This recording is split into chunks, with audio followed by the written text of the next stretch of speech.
বিসমিল্লাহির রহমানির রহিম। আজকের এই মহান 21শে ফেব্রুয়ারির দিনটি আসলে উচ্চারণ করতে গেলে মন প্রাণ শিহর হয়ে ওঠে। এই ভাষা আন্দোলনকে, এই বাংলাদেশের মানুষের বাংলা ভাষাকে রক্ষা করতে গিয়ে এদেশের লক্ষ লক্ষ মানুষের মা বোনদের জীবনের বিনিময়ে এবং হাজার হাজার দামাল ছেলেদের রক্তের বিনিময়ে আজকের এই বাংলাদেশের স্বাধীনতা।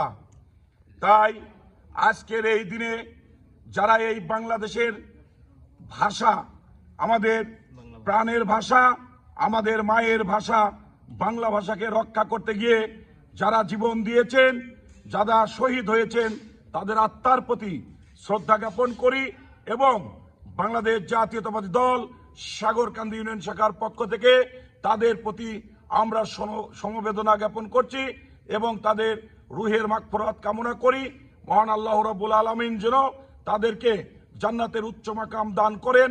আমাদের এই শত শত মায়ের কোলের রক্তের বিনিময়ে আজকের আমাদের সেই স্বাধীনতা এবং আজকের এই বাংলাদেশের গণতন্ত্র উদ্ধার এবং আমাদের এই বাংলাদেশের আমাদের যে ভাষা প্রয়োগ করেছি সেই ভাষাটি হচ্ছে আমাদের সেই মায়ের প্রাণের ভাষা বাংলা ভাষা।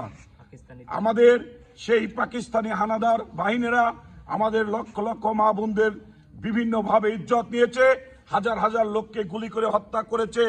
এই দেশকে কিভাবে তারা ছিনিয়ে নিয়ে যায়, এ দেশকে তারা সম্পূর্ণরূপে আমাদের বাংলার দামাল ছেলেরা মা বোনদের ইজ্জতের বিনিময়ে আমাদের সকলের সংখ্যাগরিষ্ঠতা, একতা এবং সকলের জীবন বাজি রেখে পাকিস্তানি হানাদার বাহিনীকে এই বাংলার মাটি থেকে আমরা বিতাড়িত করেছি।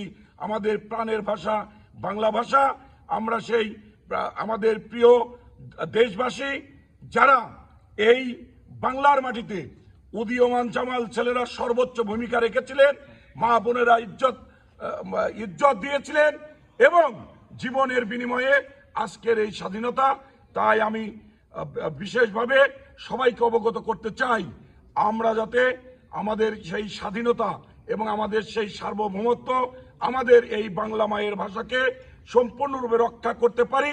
আমার যার যার অবস্থান থেকে এই আত্মত্যাগ জীবনের বিনিময় যারা আমাদের এই ভাষাকে রক্ষা করার জন্য জীবন বাজি রেখেছেন, জীবন দিয়েছেন, তাদের প্রতি শ্রদ্ধা জ্ঞাপন করে আল্লাহ রাব্বুল আলামিন যেন তাদেরকে জান্নাত নসিব করেন এই আশা ব্যক্ত করে আমি আমার সংক্ষিপ্ত কথা এখানে শেষ করছি। আসসালামু আলাইকুম ওয়া রাহমাতুল্লাহ।